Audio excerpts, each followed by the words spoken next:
Hello, everyone. Welcome to the Matchbook Horse Racing Podcast. We're back. We've had a hiatus because the weather's been atrocious, but we're back with some very good racing to preview, including Cheltenham Trials Day and some excellent racing from Doncaster as well. Lots of key trials as far as the Cheltenham Festival goes. Talking of the Cheltenham Festival, episode 8 of the Matchbook Cheltenham Trail is out now. You won't believe who is going to be on next week. None other than Michael DC. He's back, king of the jumps, Michael DC. He moved on to, well, frankly, bigger and better things. But he's back. He's lowering himself back to our level next week. So he'll be joining the team on the Cheltenham Trail. And on this week, but a few days ago, was our very own Dan Overall. How did you find it, Dan? Yeah, it was great. I mean, I've been watching it for the past 7 episodes. And I say Matt in particular, just the amount of trends and inside information he has is really incredible. We had a bit of a deep dive into the Ryanair and the Gold Cup, which I guess maybe the Ryanair in particular, maybe a muddling picture. I think we both had fairly similar views on Allaho.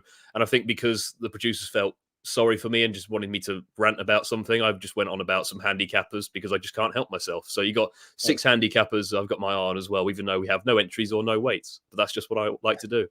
Perfect. You'll get somebody on social media being like, not qualified, mate. Did you put anyone up for the Ryanair or the Gold Cup? We had a few bigger selections. I think I was a Phil Dorr fan, and I think Matt had another one at a big price. He's already got the real whacker at monumental odds as well, so we'll get into him shortly as well.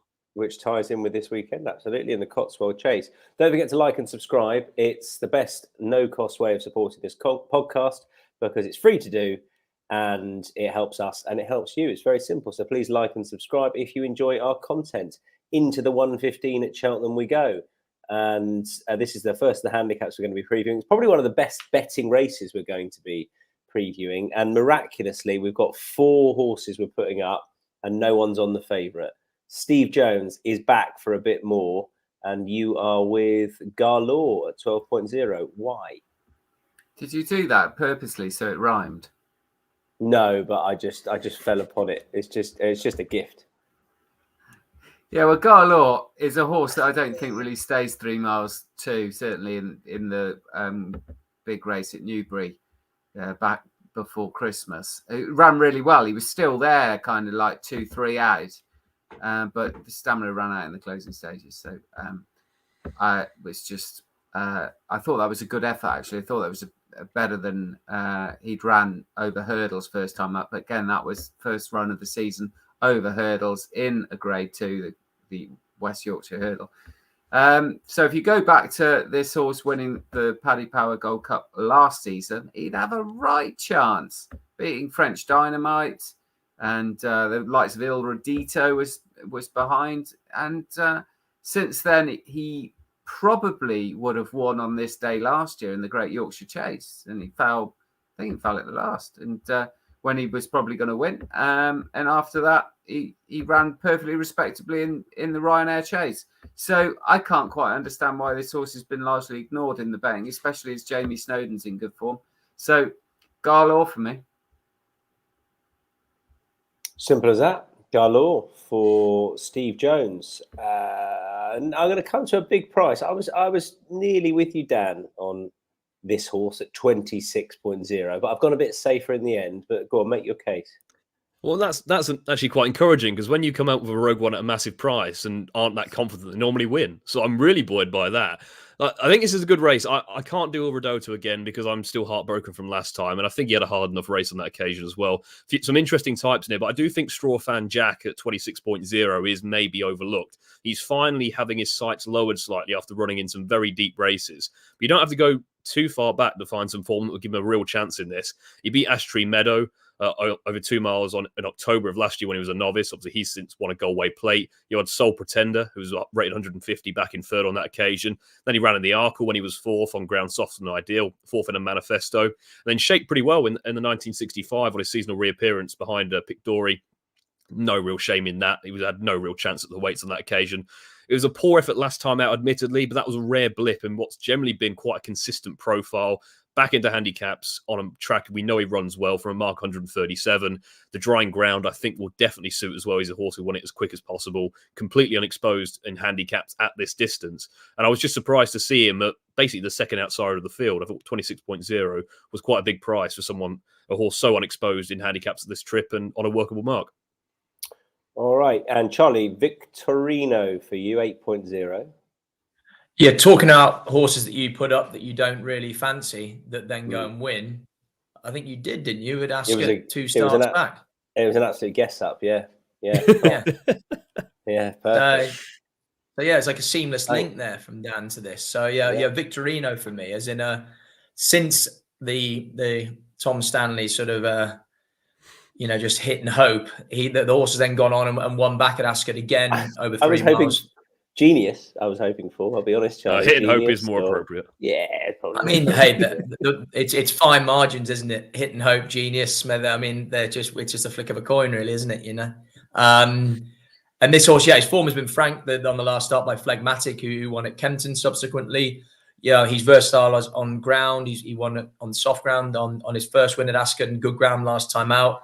The drop back and trip is a slight concern, but he doesn't look like a slow horse. He did well to come off the pace the last day, and he only won by 3/4 of a length, but I thought he won pretty readily. I didn't think Charlie Deutsch had to get particularly tough with him, and I felt like he was idling all the way up the run in as Man was closing in. I think he's a horse with more to give. I think there are quite a lot of exposed horses in this, and this 6-year-old still could be very much on the upgrade, and I'm not sure 146 is insurmountable. Venetia's horse is continuing good form. I think she's 3 from 19 in the last fortnight. So yeah, Victorino at 8.0 for me. I'm chancing Jetois, who I just feel there's a couple of horses I'm going to put up today who essentially I think would be shorter if they were trained by someone a bit more fashionable.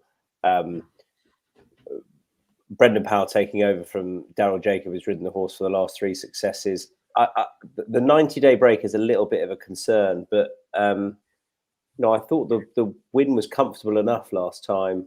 I know that they didn't jump everything that day, but I thought it was the last 3 performances have been pretty conclusive. He's a horse very much on the up, and I guess it's the recency bias with other horses. They've run more recently. As I say, there might be some sexier connections out there, perhaps, but it was just a much bigger price than I thought he'd be, and I didn't fancy anything towards the top of the market. Il Rodotto, I do think he had a hard race last time. It was just too obvious off the back of what happened last time. I backed him last time and he went very close, but I thought at 5.0 that was pretty obvious. Excello is such an unknown quantity. I wonder whether he'll lack some of the battle-hardened qualities you'll need in this. And I'm not going back to the well with Victorino. So yeah, I'm going to chance Jetois at a half decent price at 12.0.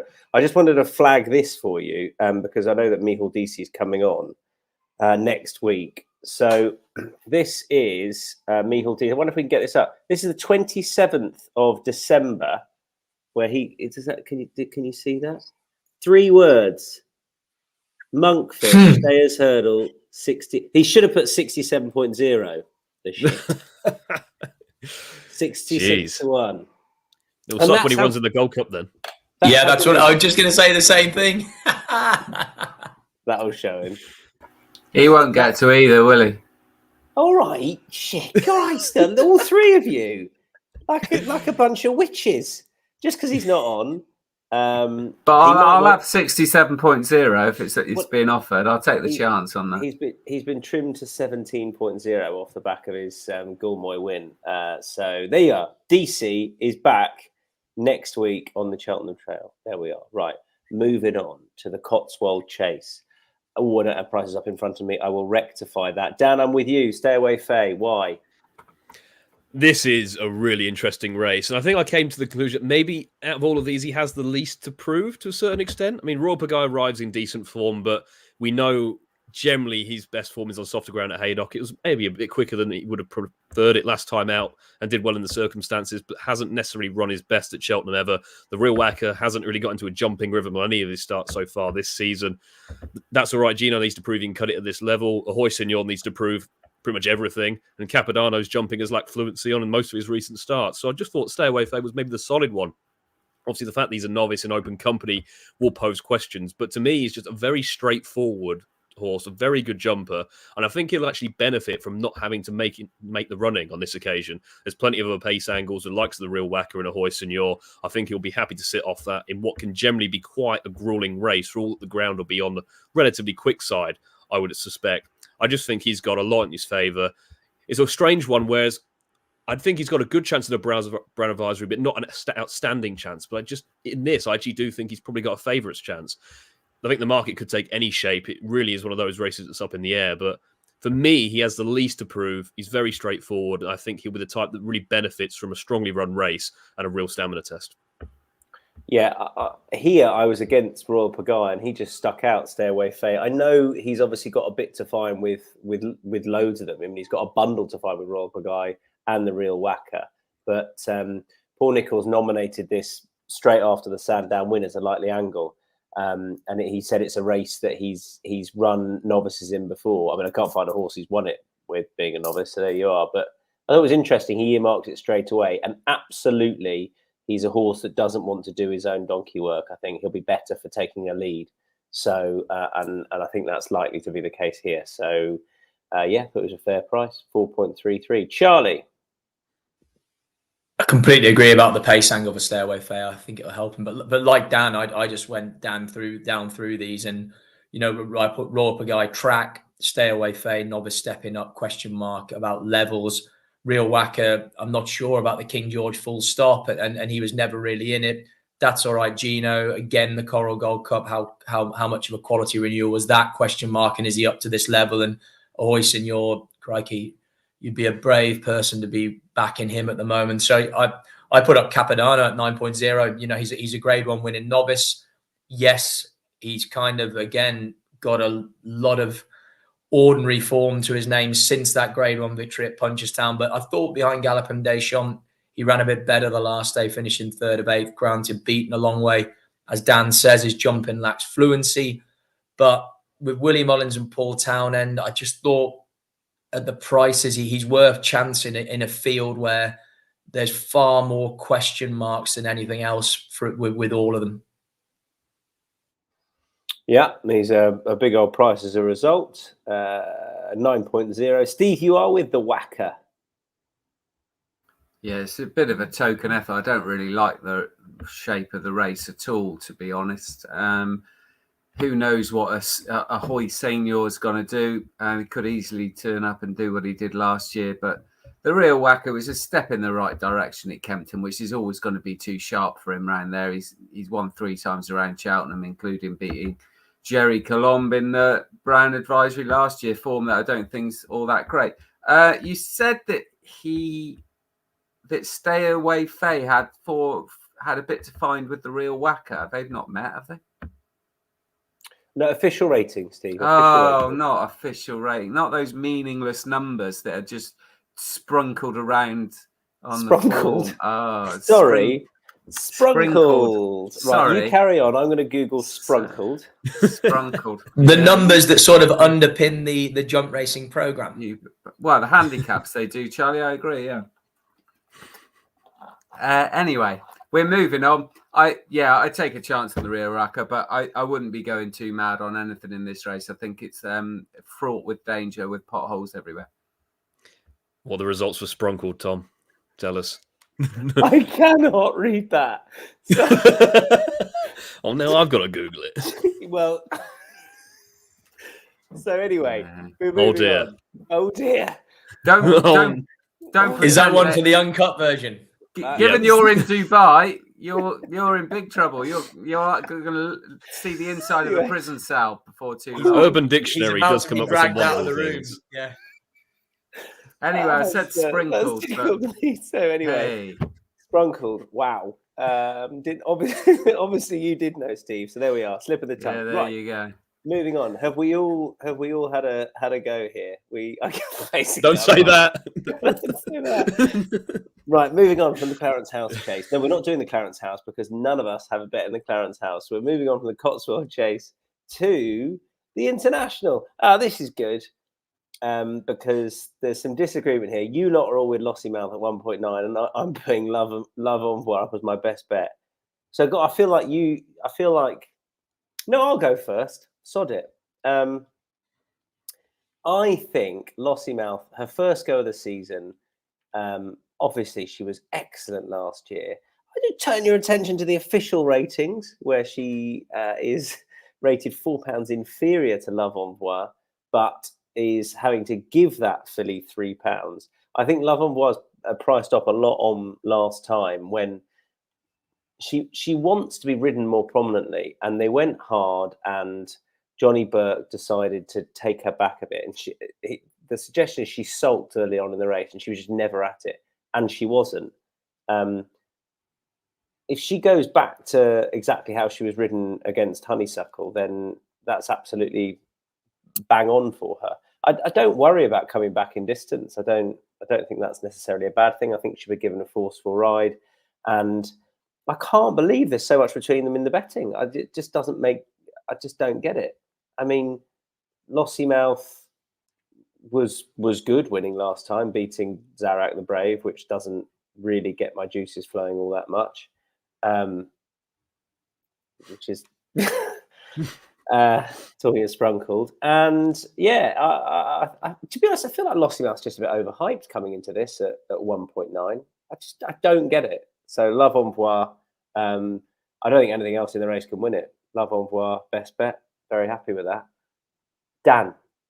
Nothing else can win it. That is bold, but we all know what that means with you. If you said, I think she's got a half decent chance, bolts up, but now she hasn't got a hope in hell, I'm afraid. No, so I think it is genuinely between the top two in the betting. So I meant nothing else can win other than those two, and I'm way more Love Envoy at the prices than the other filly. Sorry. Do you not think? No, if she goes with Forceful Tactics, Rubo's in there, so we know he's going to do likewise. And is it? Sometimes these mares just start to sour and then don't ever come back to the same form they did. And I just hated it how she went through that Sandown race. Like, she did not look happy at any stage. And I get what you mean about the tactical point, but I don't think she could have got to the front even if she wanted to. She just didn't seem to go. And there's no excuse about ground because she's handled that in the past. I just think that's a bit of a question she has to answer now. And with Rubo also being a front runner who will prefer the ground probably more than Love Envoy, she may not be able to get to the front in that instance. And I just think, even though there are doubts about obviously Lossiemouth having her first start outside of juvenile company, I think she's got the potential to be just the class act in the race. I think she's a proper 2-mile horse. I do have reservations about her stamina in a mare's hurdle. So I don't think we necessarily learn much in that regard, because unless this turns into a real stamina test with Love Envoy and Rubo and making it a proper test, but she just oozed class as a juvenile. Really liked her. And while there are questions, I do think she might have a class edge. Just one to keep an eye on is Guard Your Dreams on his first run since the Aintree Hurdle in 2022, back on a mark 140, which is his last winning handicap mark. If he shows some spark, and he could be one for a handicap down the line. So he runs this track well, so it could be one to keep in the notebook for handicaps come March. Charlie. Yeah, I mean, a Lossiemouth for me. I mean, I think if she ends up sort of 2.0, she's a good value in this. I thought Love Envoy over the trip was a no. Rubo the track, and the other two weren't good enough. I think Lossiemouth. I mean, I get it that it's not easy for these juveniles when they step out of that company, but I think she's a juvenile with a bit of scope and plenty of class. And I mean, I think Willie was talking about, even if it was a mare's hurdle this year, it might be a champion hurdle the year after. So I felt like, yeah, this was her race to lose, if I'm honest. Steve. Yeah, it's very boring, very lazy. But Lossiemouth, what she did last year was good. And again, it's not a race that I'm thrilled about, but I think Lossiemouth will win. All right. Lossiemouth at 1.9 for most of the team. I'm chancing Love Envoy at 3.5. Moving on to the 335. That is right, isn't it? Yeah. The Cleve. The good racing just keeps on coming. I'm a no bet here. I've given up trying to get these right. I've been getting these staying hurdlers. Not flight deck again. That just fell out. There was a point in that race where I thought he's going to get second, and I got so excited. He wasn't beaten far, to be fair, and he got taken on for the lead. I could see him running all right in this, you know. It was only beaten 2 lengths. No, I'm sitting this out. I think they're all much of muchness, and I can't work them out. So there we are. You guys are all differing. So, Dan, I'm most interested in your shout. So take it away. Yeah, I think this division's crying out for something different. I think we just mentioned it there. Flight Deck finished 2 lengths away from Dashel Drasher when he crawled home. I don't think the form of any of those staying races that's been run in this country is up to much this season. Would it be amazing if Paisley Park won this again? Absolutely. I just think this is crying out for some new angle into the race, and I think Noble Yeats is that. I think they're going down this route with a view to obviously going to the Stayers Hurdle, then maybe back to Aintree. But even the form he showed last year was standout. I mean, he, former Grand National winner. He won the Many Clouds last year. He actually beat Dashel Drasher, giving him £4 there. I know it's different disciplines, but he's still a very classy horse. 4th in a Gold Cup, and a very good Gold Cup in my opinion. 4th in the National, 166. Like, that is serious high-level form over fences. And he's only actually had 2 starts over hurdles. And I thought the reappearance last time out at Limerick behind a horse I'm actually very keen on called Sam Majest over 2 mile 4 was purely to blow the cobwebs away. Stepping up to 3 miles on a track we know he handles is absolutely fine. We don't know what he is over hurdles, but if he can get anywhere relatively close to his peak chase form, I think he'll have the beating of these. And last season would suggest he isn't exactly regressing. So yeah, I thought, given he was about 6.0 when I last checked, I think he was 3rd favourite. I thought that was very fair. Charlie, I put your horse up last time. A bit disappointing. Yeah, he was. I mean, I don't know. I just felt maybe he looked like he was in need of it the last day at Ascot. 2nd run back from the wind up. Some people like that angle. Wouldn't be completely convinced by that myself. But just more from what you said with Dashel Drasser, Paisley Park, a Champ. I'm not sure there's a heck of a lot between them. And just at the prices, I thought he was worth chancing in this because I didn't think that he probably deserved to be that much bigger than the other 2. So a Champ, but it wouldn't be a strong selection.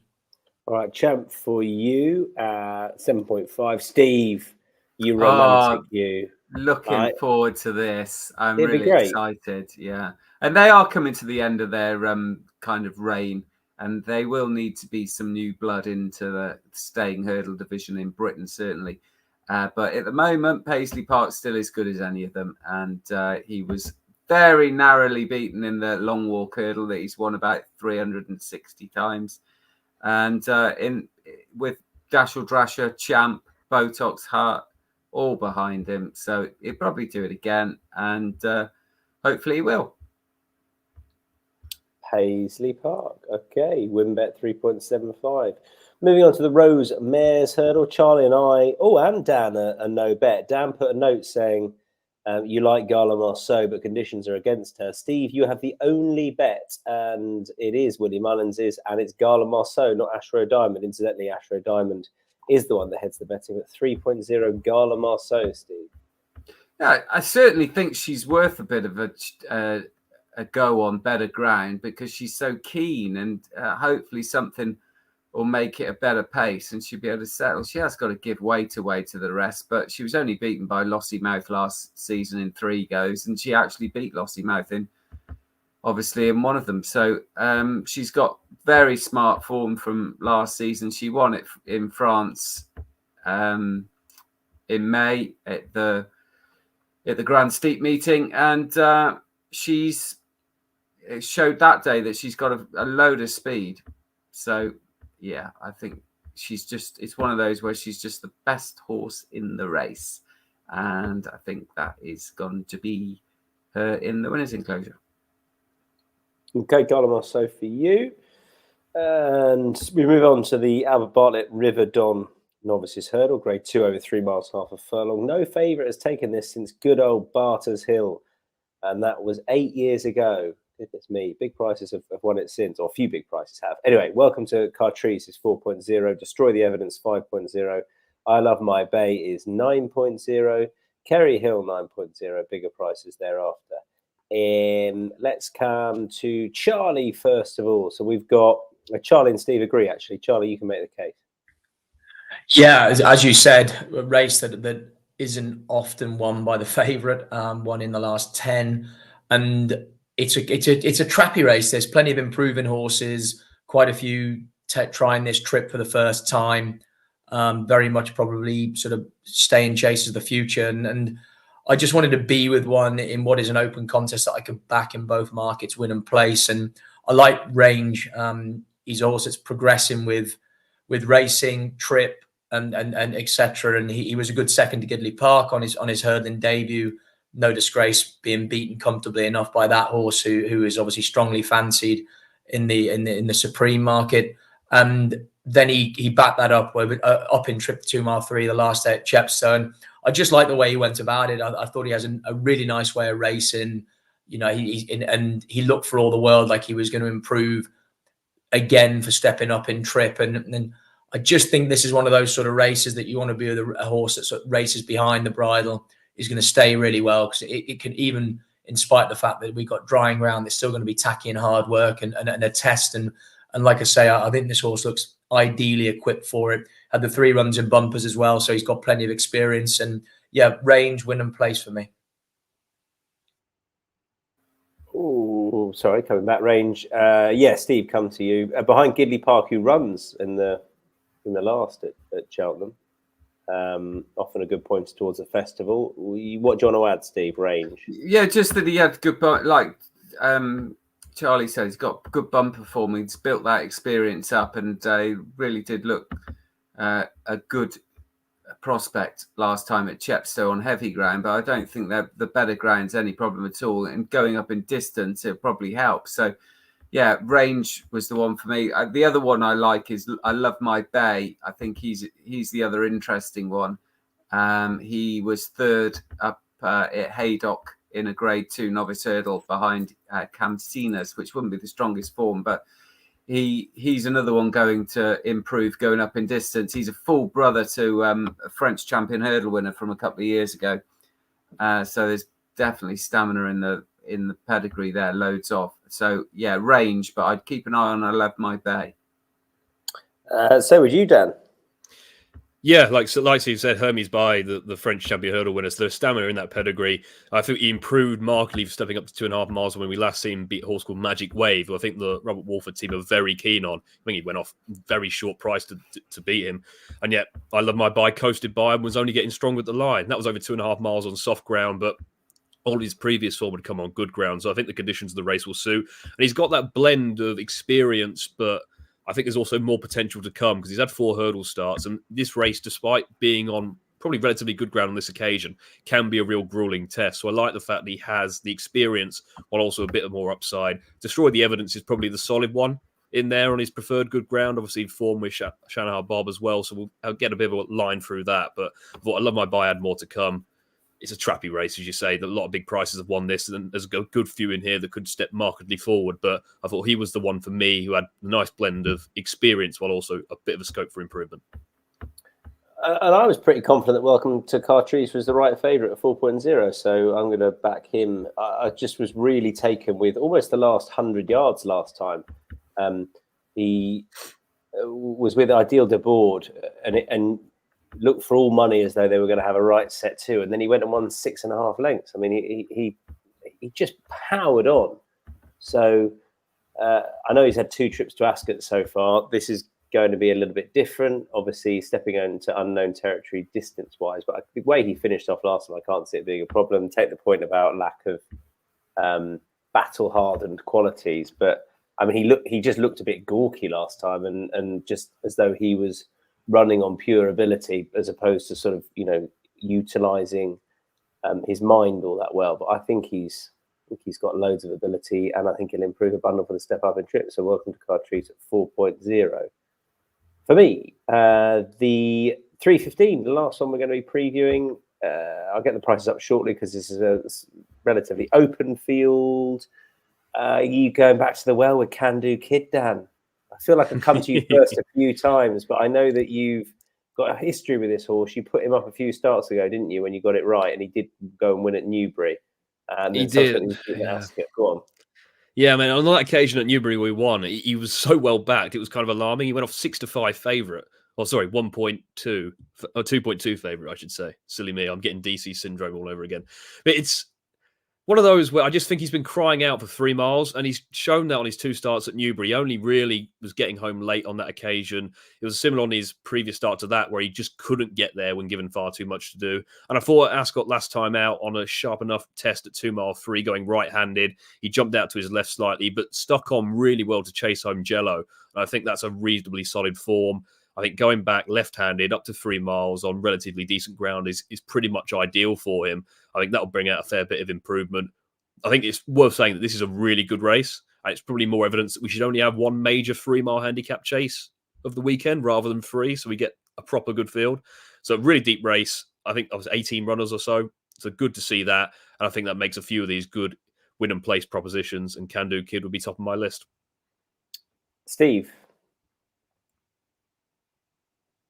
Yeah, I've been waiting for him to go up in distance. I think he's been biding time over shorter distances and getting away with it a little bit. And that means he's ready to go up in distance. And I wouldn't be surprised if Paul Nicholls thought that this horse from a long way out would be an ideal type for that. He hasn't got a huge record in it. He won it with Big Fella Thanks.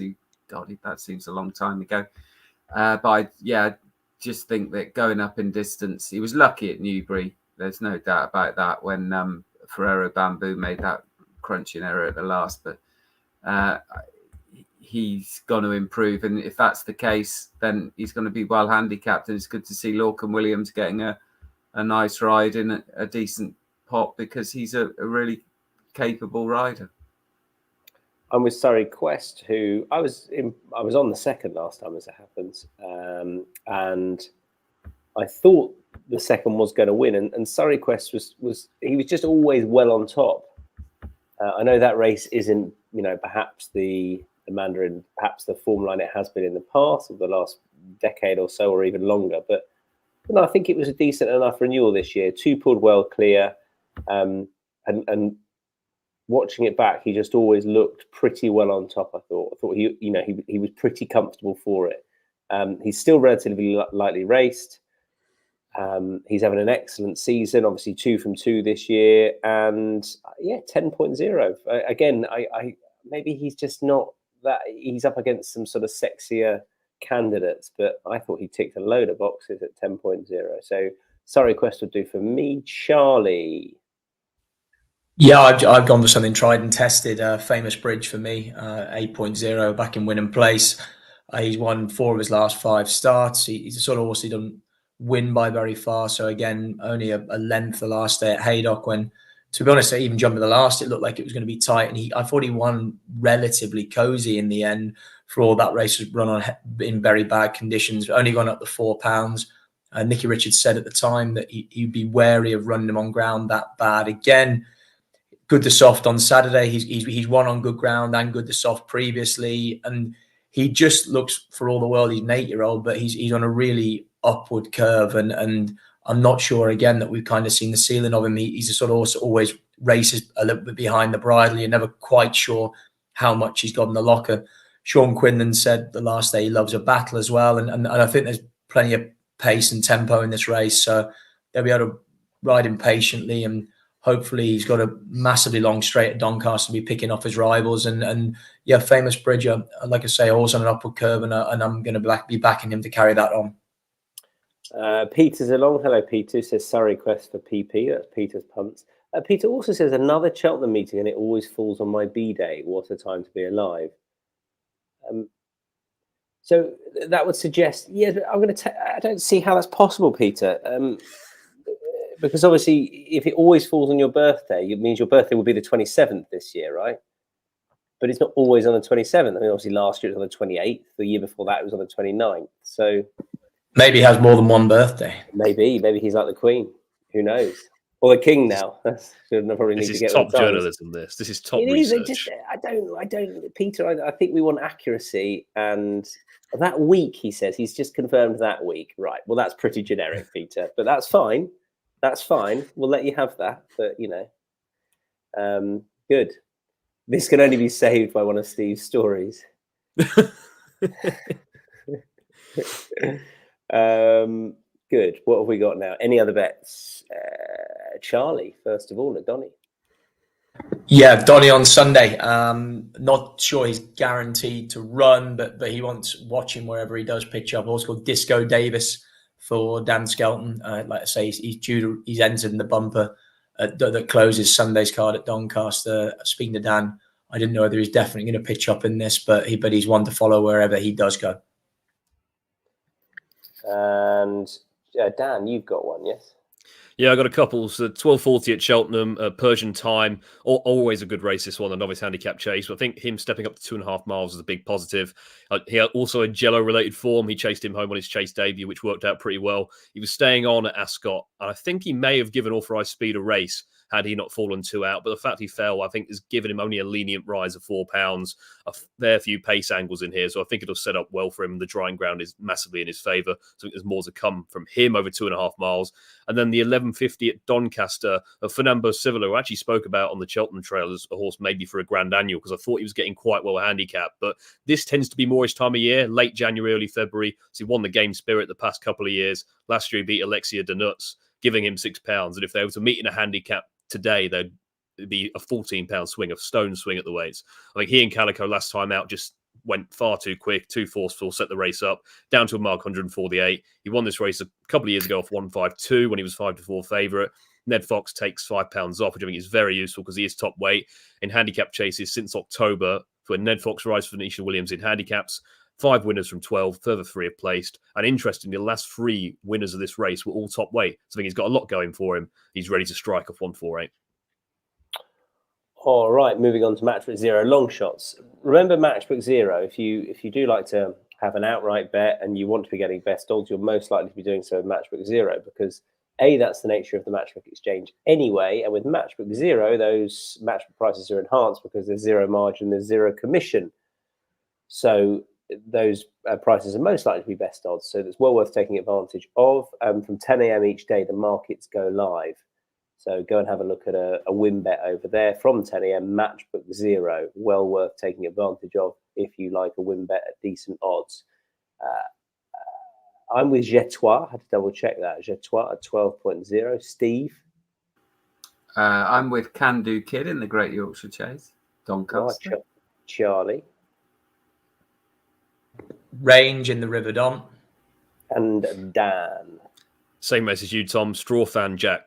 Massive price. Big old price. 20 odds, I think, in that. Best lays. Just you, Charlie. You've got a lay for us in the Cheltenham opener.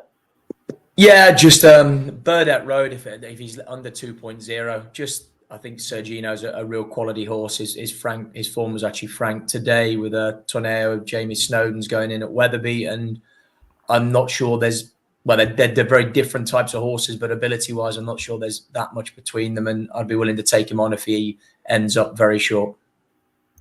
Okay, he's just a wee bit bigger than 2.0 at the moment, so there we are. So that's your marker. He may well be supported into under that.